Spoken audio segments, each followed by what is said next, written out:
आज सोचती हूँ ज़िंदगी कैसे कैसे रंग दिखाती है। मैंने अपना सारा बचपन अपने माँ बाप को हवेली की ग़ुलामी करते देखा, लेकिन कभी सोचा ना था कि एक वक्त ऐसा आएगा कि मैं इस हवेली की मालकन बनूंगी। अब्बा चौधरी साहब के मुलाजिम थे।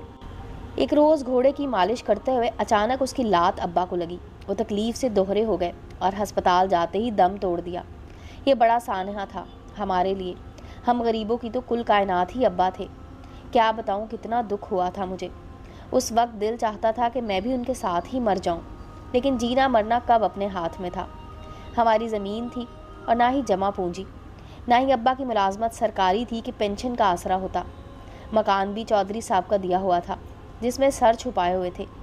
अब इसके सिवा चारा ना था कि हम माँ बेटी ज़मींदार की हवेली में चले जाएं और उसकी मुलाजमत करके रोटी खाएं। लिहाजा हम चौधरी की हवेली में चले आए। अम्मा उनके घर का काम करती और मैं कमरे में बैठ कर कढ़ाई करती। जिन दिनों अब्बा का इंतकाल हुआ मेरी उम्र 14 बरस थी। मालकन बहुत से ऐसे कपड़े मुझे दे देती जो नए और कीमती होते, लेकिन फैशन से पुराने करार पाते। मैं इनकी कतर बीनत करके अपने नाप का सी लेती। ये लिबास मुझ पर बहुत जचते थे। एक दिन अम्मा की तबीयत ख़राब हो गई। मैं माँ की जगह किचन में पहुँची, क्योंकि आज खसूसी खाने बनाने थे। चौधरी साहब का बेटा राहील बैरून मुल्क से आ रहा था। मालकन ने बेटे का कमरा खोल दिया और मुझे काम समझा दिया। मैंने तनदेही से सफाई की और हर काम वैसे ही किया जैसे मालकन ने समझाया था। आज उनके कुछ रिश्तेदार भी आए हुए थे, लेकिन मैं उनके सामने ना गई, बल्कि अपने काम में मसरूफ़ रही। दूसरी मुलाजमा लड़की ने खाना लगाया और खाली बर्तन ला कर किचन में रखे, जो अब मुझे धोने थे। मैं बर्तन धो रही थी कि एक खूबसूरत नौजवान किचन में आया। उसने मुझे देखा तो चौंक गया, फिर जेब से 100 रुपये का नोट निकाल कर मुझे दिया और मेरे बनाए खाने की तारीफ़ की।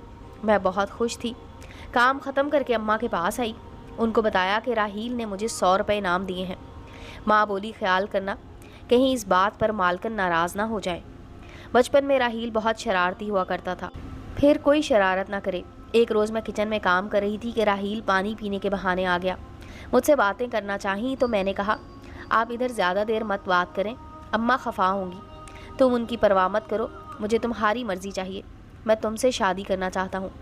ये ऐसी अनहोनी बात उसने कह दी थी कि मैंने दम साध लिया। ये क्या कह रहा है? अगर मालकन ने सुन लिया तो खड़े खड़े हमको घर से निकाल देंगी। अम्मा ने कहा था कि ये लड़का बचपन में शरारती हुआ करता था। तो क्या ये अभी तक शरारती है जो ऐसी बात कर रहा है? मुलाजमा तो पाँव की जूती होती है। कौन मालिक बर्दाश्त करता है कि उसको सर पर रख लिया जाए? राहील की बात से मैं इतना खौफजदा हुई कि अगले दिन काम पर ना गई और बीमारी का बहाना बनाकर लेट गई। माँ से कहा, अम्मा तुम जाओ, अब मैं वहाँ काम पर ना जाऊँगी। वो बोली, राहील के आने से मेहमान ज़्यादा आने लगे हैं, इसलिए काम ज़्यादा होता है। मैं अकेले इतना काम नहीं कर सकती, तुम्हें मेरा हाथ तो बटाना ही होगा। अम्मा आज तो चली जाओ, मेरी तबीयत तो ठीक होने दो। 2-4 दिन अकेले काम कर लोगी तो क्या हो जाएगा? ऊपर के काम वाली दूसरी लड़की भी तो है, वो करवा लेगी तुम्हारे साथ काम। जब मैं 3-4 दिन हवेली ना गई तो राहील से रहा ना गया। एक रोज़ जब अम्मा उनके किचन में काम कर रही थी तो वो सर्वेंट क्वार्टर की तरफ आ गया। मैं सोच भी ना सकती थी कि एक अमीर ज़ादा जो बैरून मुल्क से पढ़कर आया हो, एक मामूली मुलाजमा की बेटी की खातिर इस कदर परेशान हो जाएगा।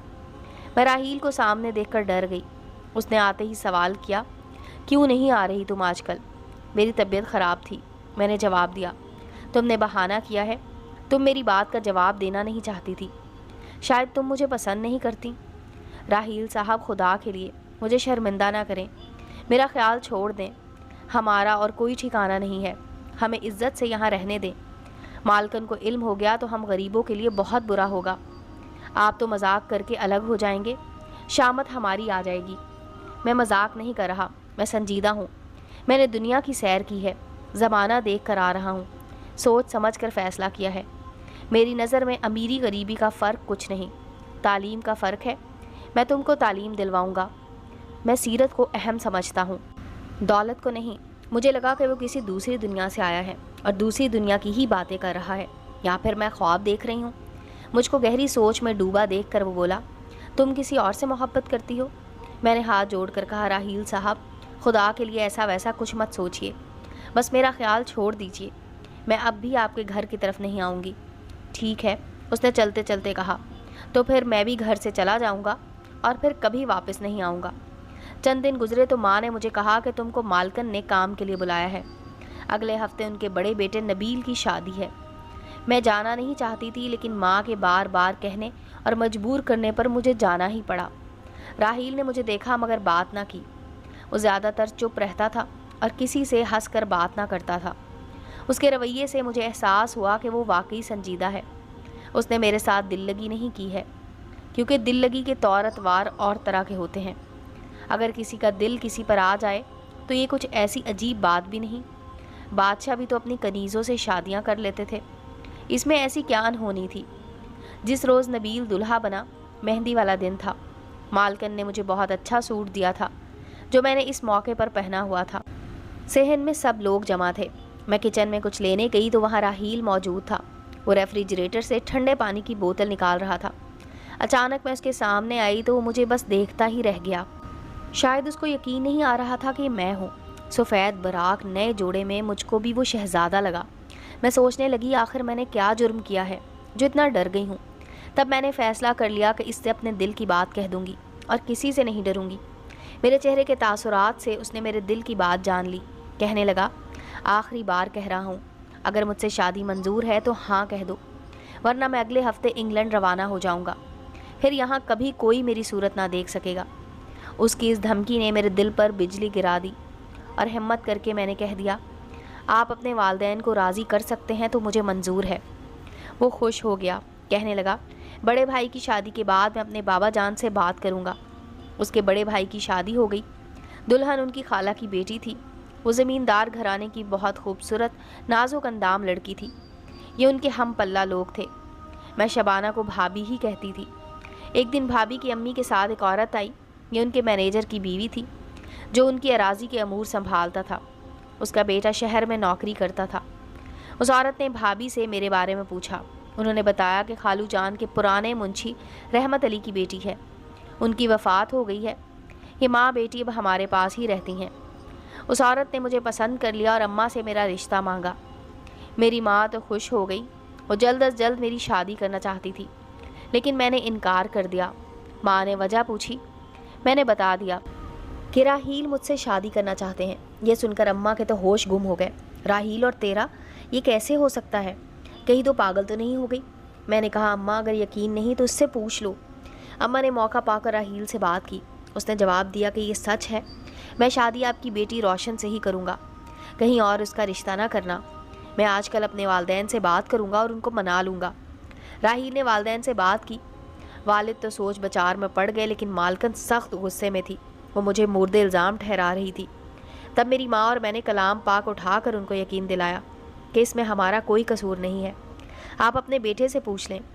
मेरी खुशकिस्मती राहील ने अपने वालिद को कायल कर लिया और वो बेटे की खुशी पूरी करने पर राज़ी हो गए। मालकन कुछ ना कर सकी, क्योंकि इस घर की रीत यही थी कि रिश्ते नातों में मर्दों की चलती थी। मालकन ने बेटे को जाने क्या बुरा भला कहा कि वो घर छोड़कर चला गया। अब वो पछताई और हम पर गुस्सा निकाला और क्वार्टर खाली करने का कहा। तब अम्मी ने अपना ट्रंक उठाया। उस वक्त चौधरी साहब घर पर ना थे। हम उनका घर छोड़कर करीबी गांव अम्मी के एक रिश्तेदार के घर आ गए। ये अम्मी के मामूजात का घर था। उस वक्त तो उन्होंने हमारा आना खुशी से कबूल किया, लेकिन हमको पता था कि ये आर्जी ठिकाना ही है। इधर चौधरी साहब बेटे की तलाश में राहील के एक दोस्त के पास पहुँचे। बाप उसको मनाकर घर वापस ले आया और बीवी को समझाया कि बेटे की खुशी में रुकावट मत डालो।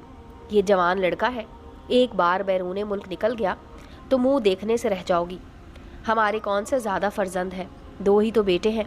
तुम लड़के की खुशी पूरी कर दो। रोशन एक वफादार और दयानतदार नेक शख्स की बेटी है, इसमें कोई ऐब नहीं है। गर्ज इस तरह उन्होंने बीवी को राज़ी किया। बेशक मालकन नीम दिली से राज़ी हुई थी कि उनकी निगाहों में मैं नौकरानी की बेटी थी।